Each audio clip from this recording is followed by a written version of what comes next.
একদম Samsung Galaxy S25 আল্ট্রার মতো design, curve display, দুর্দান্ত ক্যামেরা কোয়ালিটির সাথে কম দামে এবার বাংলাদেশের বাজারে অফিসিয়ালিভাবে অ্যাভেলেবেল পাওয়া যাচ্ছে আইটেল S25 আল্ট্রা। দেখতে তো স্যামসাং গ্যালাক্সি S25 আল্ট্রার মতোই সুন্দর, তবে এই ফোনটার পারফরমেন্স এবং এই ফোনটার ক্যামেরা কতটা ভালো এইসব বিষয়ে ডিটেলসে আপনাদের জানাবো। তো চলুন জেনে নেওয়া যাক ফোনটির ফুল স্পেসিফিকেশন, পাশাপাশি ফোনটিতে নতুন কি আপডেট করা হয়েছে এবং বাংলাদেশে এই ফোনটি কত দাম হবে সেই সম্পর্কে।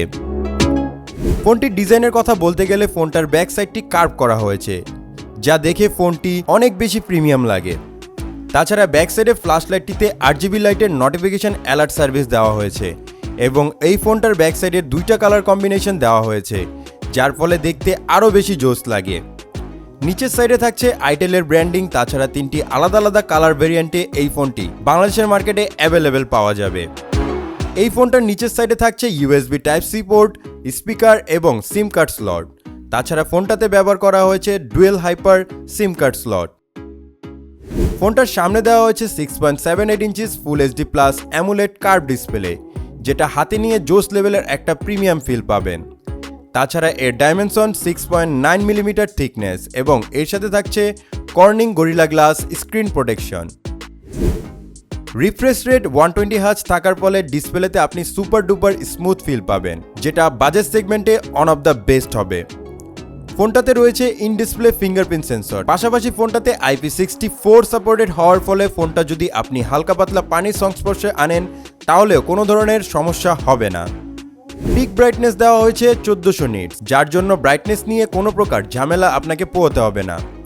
সব মিলিয়ে বলতে গেলে ফোনটার ডিসপ্লে কোয়ালিটি মিড বাজেট সেগমেন্টে এক কথায় টপ ক্লাস রেটিং পাবেন। এই ফোনটার ব্যাক সাইডে ব্যবহার করা হয়েছে 50 মেগাপিক্সেলের প্রাইমারি ক্যামেরা, আর এখানে ব্যাক সাইডে তিনটা ক্যামেরার সেন্সর দেওয়া হয়েছে। ফোনটার সামনে দেওয়া হয়েছে 32 মেগাপিক্সেলের সেলফি ক্যামেরা। ব্যাক সাইডের ক্যামেরা দিয়ে আপনি 2K 30 fps এ ভিডিও রেকর্ড করতে পারবেন এবং সামনের ক্যামেরা দিয়েও আপনি 2K 30 fps এ ভিডিও রেকর্ড করার সাপোর্ট পাবেন। ফোনটার ব্যাক ক্যামেরা দিয়ে তোলা কিছু ছবি আপনি অলরেডি স্ক্রিনে দেখতেই পাচ্ছেন। ডিটেলস এবং ব্রাইটনেস নিয়ে তেমন কোনো ঘাটতি এখানে দেখতেই পাবেন না, এক কথায় একেবারে অসাম। তবে আলাদা একটা এক্সট্রা 5 মেগাপিক্সেলের অথবা ম্যাক্রো সেন্সর দিলে খুবই ভালো হতো। তারপরও ফোনটার ক্যামেরা কোয়ালিটি আমার কাছে খুবই ভালো লেগেছে। ফোনটাতে আপনি পেয়ে যাবেন Android 14 অপারেটিং সিস্টেম। তাছাড়া ফোনটাতে ব্যবহার করা হয়েছে Unisoc T620 চিপসেট, যেটা 12 ন্যানোমিটার আর্কিটেক্টের উপর বেস করে তৈরি করা, যার কারণে ফোনটাতে আপনি ভালোই গেমিং করতে পারবেন। PUBG প্লাস ফ্রি ফায়ারের মতো হাই কোয়ালিটির গেমগুলো আপনি মিডিয়াম সিটিংসে ভালোই স্মুথলি প্লে করতে পারবেন। তেমন একটা ল্যাগ ইস্যু অথবা ফ্রেম ড্রপ ইস্যু আপনাকে ফেস করতে হবে না।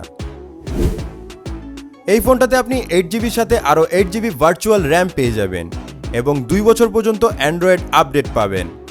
তবে এই প্রসেসর কোয়ালিটি খুব একটা ভালো পারফরমেন্সের না। মিড বাজেট সেগমেন্টের এই ফোনটার প্রসেসর আমার কাছে তেমন একটা ভালো লাগেনি, কারণ এখানে যদি মিডিয়াটেকের চিপসেট অথবা স্ন্যাপড্রাগনের চিপসেট ইউজ করা হতো তাহলে আরও অনেক বেশি ভালো হতো। ফোনটাতে ব্যাটারি হিসেবে ব্যবহার করা হয়েছে 5000 mAh ব্যাটারি এবং এটাকে চার্জ করার জন্য আপনি পেয়ে যাবেন 18 ওয়াটের চার্জার। এবার আমরা দামটা নিয়ে কথা বলি। এই ফোনটার দাম হবে বাংলাদেশের মার্কেটে 19,990 টাকা, যার সাথে আপনি পাবেন 8GB RAM plus 128GB Rome. তো বন্ধুরা, আপনাদের কাছে ফোনটা কেমন লাগলো সেটা অবশ্যই আমাদের কমেন্ট বক্সে জানাবেন।